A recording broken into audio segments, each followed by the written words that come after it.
Hi everyone. Welcome to this presentation that has nothing to do with Plone.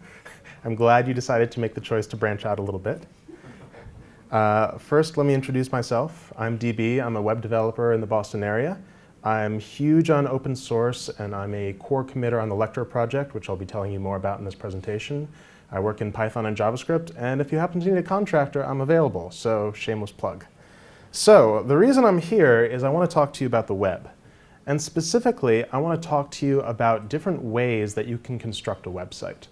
Broadly, there are two different kinds of websites. There's dynamic websites and there's static websites. Most of us who are contractors or developers building websites, building complex, large websites, are used to dynamic websites. And static sites tend to sort of get brushed off and forgotten about, because to understand what they are, we have to go way, way back, all the way back to the 90s. Anyone remember these websites? So GeoCities and AngelFire were some of those most popular static website hosts back when the web was getting popular. And this was before dynamic websites really existed. So the idea with a static website is you write your HTML files, you upload those files to the web server, and then when people come and visit the web server to see your website, the server just sends those files directly out to the visitor without any sort of processing involved. It's very simple. It's also not very powerful. So you can't make any sort of changes to the HTML of your website before it gets sent out. So for example, when some script kiddies decided that they wanted to make their website more dynamic and interactive by displaying the current date and time, they discovered that they couldn't do that easily. This was before people started using JavaScript in earnest and in depth the way that people have started to do today. So they started finding ways to make dynamic websites. So a dynamic website is a website where you upload a piece of code to the web server, and that code executes to create an HTML file. And every time someone visits the server has to re-execute that code to get the HTML file, which gets sent out to the person visiting the site. Now, all of a sudden, the code that you write that generates your website can have dynamic statements in it, such as drop the current date and time onto the page, which is great. And as soon as people started realizing that they could get some of these interesting dynamic features, they wanted more. So I want a guest book on my website. I want my website to send emails to the people who come and visit it. I want to create a web ring and do all sorts of crazy 90s things. So dynamic sites started getting a little bit more popular. And now you might have a website that queries a database, or sends email, or even makes API calls to other websites out on the internet. However, the cost of doing all of that is things on a dynamic website start to get slower. And they start to get more expensive as well. So the traditional way of solving this is to use a cache layer. You have some sort of memcache or Redis layer in front of your dynamic website, and when a visitor comes in, it checks the cache first to see if it can avoid doing all of that expensive work.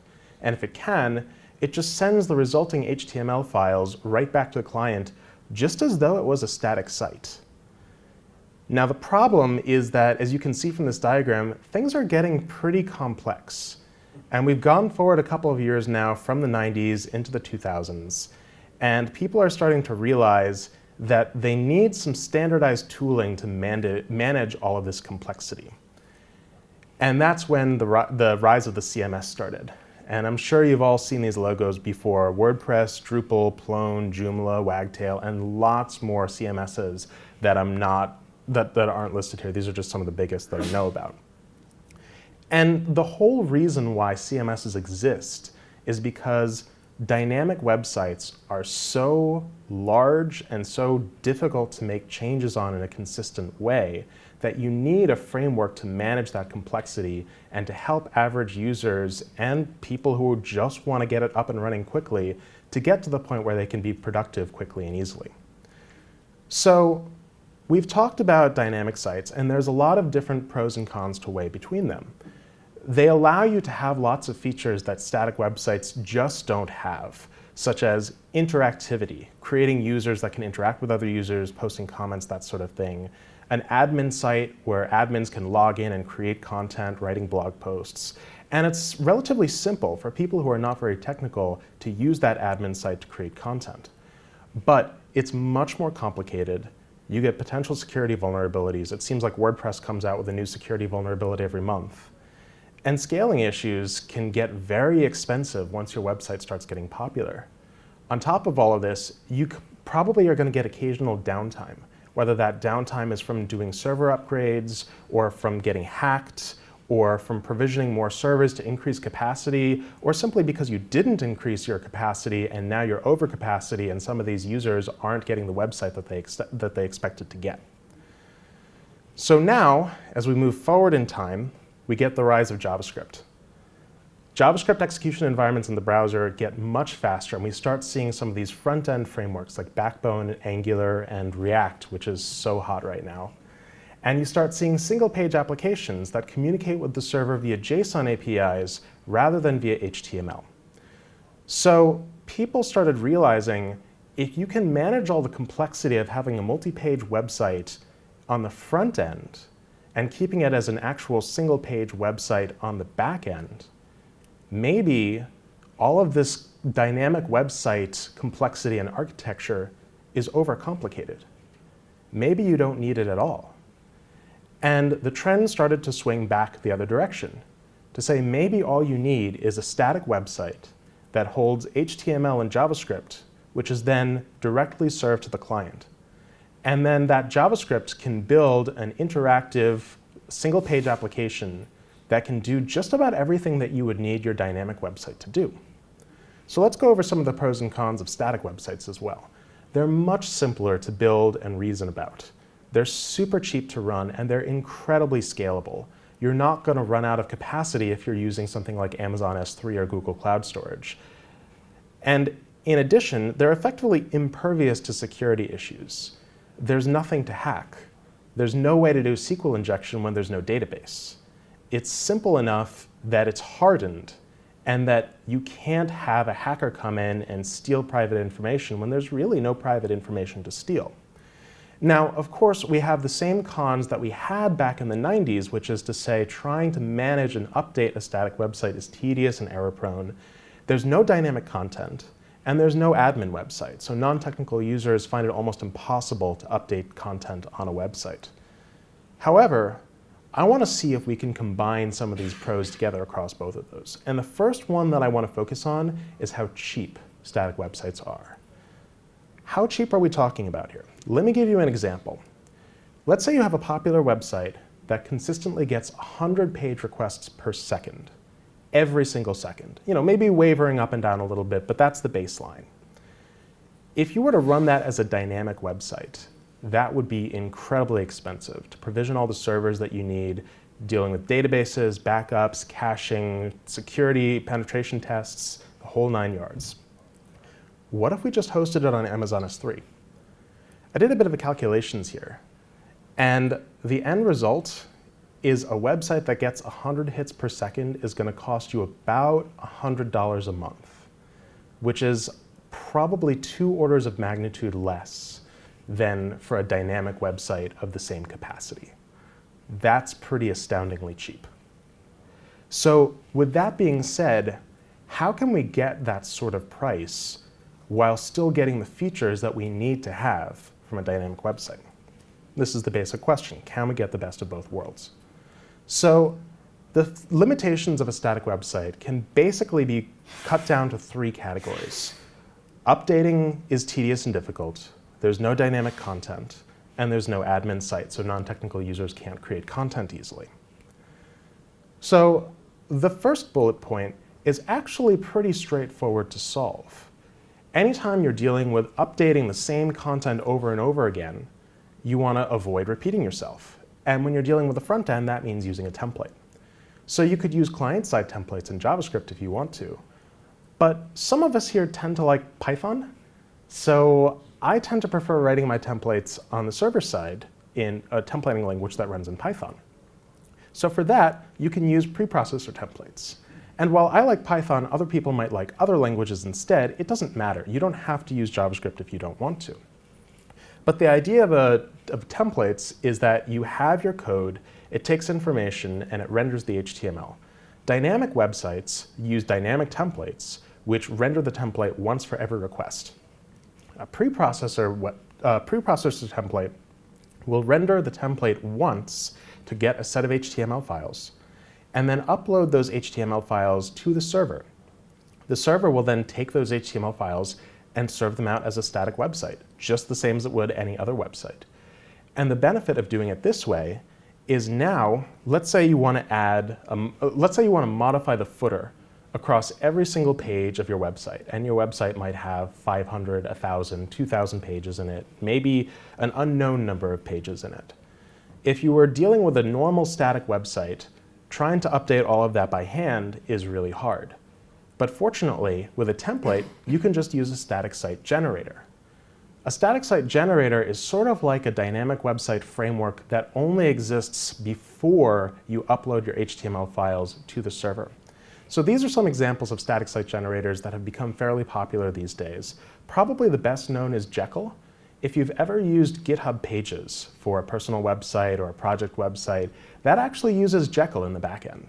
So you can write your templates using Ruby syntax, and GitHub Pages will compile it to HTML before it takes those files and sticks it on the web server. But in addition, there's Hexa, which is written in Node, Pelican, which is in Python, Hugo, which is written in Go, and all of these different languages have probably a dozen or 24 different templating systems to choose from. These are just some of the most popular. So the idea with a static site generator is you define templates for your pages, you make one change to re-render your entire site, all 500 or 1,000 pages in one change of your template. And then you just take the resulting HTML and you upload it to the server, overwriting your old files, and bam, you've just updated your entire site without needing a dynamic framework. This also means that you can work with CSS preprocessors, such as Sass or Less, or you can use with some of the fancy newfangled JavaScript preprocessors as well, like Webpack, if you can wrap your head around its complexity. So, first bullet point done. We can update multiple pages without it being tedious and error-prone. The next bullet point is a lot more difficult. There's no dynamic content for users. How are you going to take a static website and make it dynamic? Well, the good news is we can actually reframe the question a little bit. You may not actually need dynamic content if what you actually want is dynamic services. So the difference here, how many people actually run analytics on their website? Most people don't run analytics in-house. Most people use Google Analytics or some other similar service that is run by a third party. And the way that that analytics happens is that you, the customer, get a JavaScript tag from the service that you're buying your analytics from and plop that JavaScript tag on your web page. Then the information about who's visiting your site doesn't go to you, it goes to the company who you're paying to get that information for. Or if it's Google Analytics, it's free, but it's the same concept. You never handle that data. You can still get the information you need, you can still get the analytics that you're looking for and get the benefit, but you don't have to run all that service yourself. So dynamic services aren't just for analytics. There have been a huge outcropping of new service providers that will give you content that has traditionally been reserved for dynamic content running as a dynamic service. One example is comments. If you want to run a simple blog and you want to have content on your blog, the only dynamic content that most people really care about for a blog is allowing users to sign in and post comments. There's this wonderful site called Discuss, which is actually run on Django, and it allows you to take a JavaScript snippet, drop it on your page, and it will provide a fully functional commenting system on your blog. This is an example of some comments that I have on my personal website, organized by Discuss. What if you want a mailing list? MailChimp allows you to sign up on the MailChimp website, create a form, drop the information in a form tag on your website, and then when someone fills out their email address and hits the subscribe button, it doesn't actually go to my website. It goes over to MailChimp. They sign up directly on MailChimp's website, And then I can manage my own mailing list by going through MailChimp. I don't need to run it in-house. What if you have a more complex form, like a contact me link? Well, you can use a website called Wufoo. Wufoo is designed to build complex forms for you. And they have an interactive what you see is what you get editor to just pull in content and reorganize it how you want. But they process all of the back end for you as well. So this contact form on my personal website is serviced by Wufoo. I just have the form on my static website. And when people fill out the content and click send message, it gets sent over to Wufoo. Wufoo handles all the validation, makes sure that the content is correct. If it isn't, then the user gets bounced to a page hosted on Wufoo that allows them to correct their errors and try again. And then, once it's correct, Wufoo will actually take that content and send an email to my personal address. So once again, I get the service without having to host it myself. Search is one that I haven't used myself, but there's a startup called Algolia, which is designed to do dynamic services for search. You can have your static website load up all of the content across all of your pages, ship it off to Algolia, and Algolia will build a search index for you and allow you to query that index using RESTful APIs. So you can write a JavaScript search box on your site that anytime the user starts typing in some content, queries Algolia, which has the index of your website in it, and will allow you to get the search results that you need just like that. Again, not something you need to run in-house. What if you want full user accounts? What if you want people to sign up and to be able to manage arbitrary data for them? There's another startup called Stormpath that is trying to handle authentication for you. And they integrate both on the back end and on the front end. You can make RESTful API calls to say, I want to log in as this user because the user has given me this password in JavaScript. And then once I'm logged in, I get a token, and I can use that token to make requests that are authenticated, to set and retrieve any arbitrary data that you want.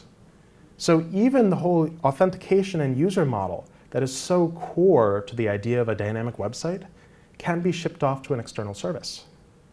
And of course, there are many, many other APIs that you can use. If you want people to upload files, you can use Dropbox, Google Drive, or Amazon S3. If people want to go shopping on your website, you can use the Stripe.js API. There's Facebook and Twitter. There's Google AdSense for monetizing your website. And of course, if you don't find the thing that you want that's run by another company, you can just build it yourself. This is really what the whole microservices idea is all about. It's saying, can I take this small piece of dynamic content and ship it off to other people? So we've gone through dynamic content for users as well. And the last part is probably the most difficult, because there's certainly services that allow you to get dynamic content via services, or that was redundant, but you know what I mean. But to date, there hasn't been a static site framework that gives you the admin site that non-technical users so desperately need. Because most people don't want to write in HTML, and that's fine, they shouldn't have to. However, the thing that I wanted to tell you about, the thing that made me super excited when I found out about it, is Lektor, which is a static site CMS. And you look at that and you say, what the fuck does that actually mean? Like, that seems like a contradiction in terms I don't understand. What it means is it's a static site generator that also runs on the local computer a dynamic admin website. The admin website is not run on the server, it's run locally on your computer.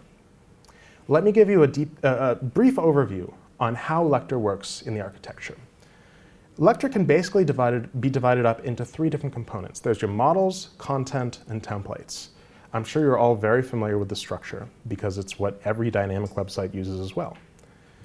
These are all defined in flat files on your computer. There's no database. So this is an example of a model. This model is called page, and it has two fields in it, a title field and a body field. I want you to notice at the very bottom that the body field is set of type Markdown. I'll come back to that later. In the contents file, I can create a contents.lr file. LR is just a special file extension that the author of Lektor dreamed up that is a simple key value match between fields and the contents of those fields. And you can see that the body is a Markdown formatted string. And then you have your templates, which are Jinja 2 HTML templates, or not even necessarily HTML. You can use whatever you want in these templates. And here I'm referencing this.title and this.body, where this is the context of this page object that I'm rendering on this page. And when you render it, it all comes out exactly the way you'd expect. And because the body field has been specified to be of the Markdown type, it'll automatically render that Markdown for you. So that's like maybe a third of the way that we need. People can actually write in Markdown now instead of writing in HTML, which is a lot more user-friendly. But the magic happens when you run Lektor server on your computer. And when you run Lektor server, you're going to get an interface that looks kind of like this. It'll actually run a web server locally on your computer that allows you to view, edit, and create new content directly from your web browser. So I have here a couple of screenshots showing what happens if I edit this page and then click Save Changes, and it'll actually show me a different version right there on the site. But I think I'm actually going to be a little bit adventurous. Oh, and there's one other thing. That button up there, that is the Publish button. So someone editing this website locally can then click the Publish button, and it'll get sent automatically to whatever hosting provider they're using because it's all been pre-configured on the back end. So let me actually give you a live demo of how this works. And I'm going to cross my fingers and hope that it works out. All right, where? Ha! I need to get rid of this thing. All right, so I'm going to run Lektor Quick Start. And it's going to ask me a couple of questions. I'll say I'm going to call this project Plone. And it already has my name because of Git. And I'll say, sure, it can just go to my home directory. Do I want a blog? Yes, why not? Like a latte. All right, and now I can go into Plone, and here's my files with the content, templates, and models directories, along with assets for other things like images and CSS files. Let me do Lektor build, and that will produce HTML files as well as the static files that I've defined in my assets. So that is a standard feature of any static site generator. But here's the thing that I think is really interesting. If I run Lektor server and then visit this in my web browser and drag my web browser over to where you all can see it, here is the website. And in a new tab, I'm going to open all of this in a text editor as well so that you can see all of these files that have been generated. So, for example, content here. Here is the same content in a file that exists over here on this page. Now, the dynamic part is what happens when I click this little edit button over here. I get this editing interface. Now let's say I want to say, hello, Plone. Save changes, and there it is. And if I go back to my file, it's been automatically updated because there's no database here. It's just using the file system as a database. I can even add new pages to my site as well. So I'll say, this is a sample.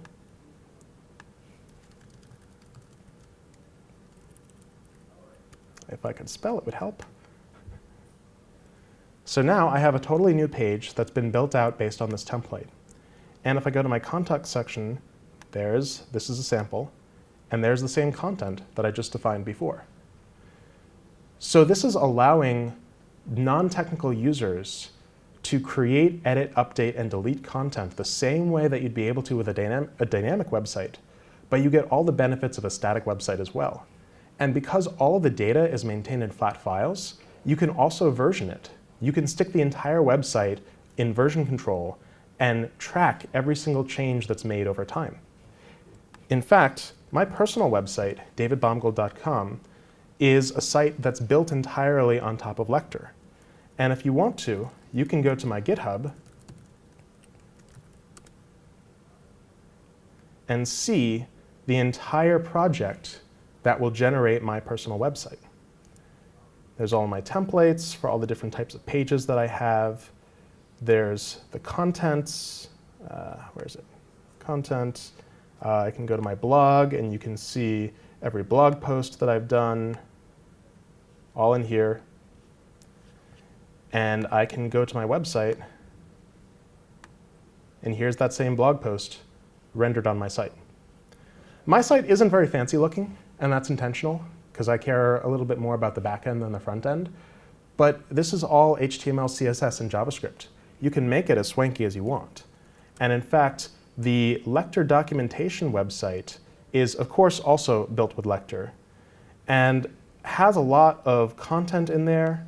And every page has a comment section at the bottom, powered by Discuss. It has a chat window that's powered by Gitter, so that you can talk with other developers who are using this technology. It has a lot of cool stuff in there. And there's a showcase of other people using this technology as well. Lektor's still fairly young. It's only been created in the last, I want to say 6 months to a year or so. So the ecosystem is still pretty small. But I'm really excited about what it represents and what it's going to allow people to do in terms of building really interesting, really powerful sites that don't have to cost very much money, and that can be saved, versioned, and maintained using any sort of files version control system that you want. So let me go back to my presentation, where's my mouse? Here, mouse. There you go. So that's basically everything that I've got. If you want to check out Lektor yourself, the website is getlektor.org, as I just showed you. I'm David Baumgold. I'm Singing Wolf Boy on Twitter as well as on GitHub. If you want a copy of these slides, they're right there on that URL that's available. And I'm happy to take questions. I have a microphone so that when this is recorded for the video, you'll be able to be on there as well. So I've been playing with Lektor. It was an early release, and I really liked it. But back then, what really was missing for me was incremental builds. I have a blog with more than 200 posts, and with Jenkins, it took over 3 minutes every time I changed something small. And I don't know what's the status now with Lektor.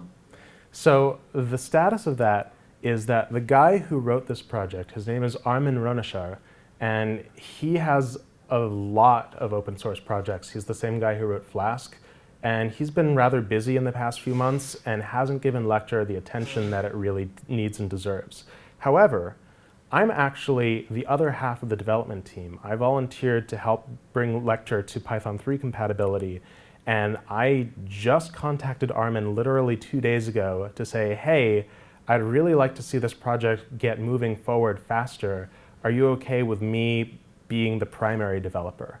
And he said, sure, I don't have time for it. So what that means is, even though the project has been fairly stagnant for the past few months, I'm really looking forward to going through there, cleaning out the old GitHub issues, finding the pull requests that need to get merged and merging them, and improving the project in the ways that people need, such as providing incremental builds. So at this point, the problem you're talking about still does exist, but I really want to make the project more powerful and to provide the features that people are looking for. Does that answer your question? Yes, thank you. Cool. Anyone else?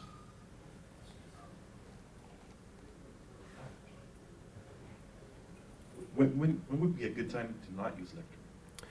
So Lektor is great for anything that can be easily done as a static website. And as I've said, you can take dynamic content and pull them out into services, but doing so comes with all the caveats of any other microservice architecture, which is to say, you have to manage all of those other services. You have to make sure that they work well together. And if one of them goes down, then it might affect other things on your site as well. So if you want to build a website that is really based on dynamic functionality at its core, such as something like Twitter or Facebook or something like that, something where user interaction with other users is the core principle behind your website, it's probably not a good idea to try to build it as a static website, just because it's a bit of an impedance mismatch. There are lots of websites, however, that don't have that sort of functionality at its core. Anything that's designed as a show-off or showcase, any sort of marketing website, any sort of blog, anything that is updated infrequently and that is not based on users posting content, that's going to be a great use case to use Lektor. Thank you. Anyone else?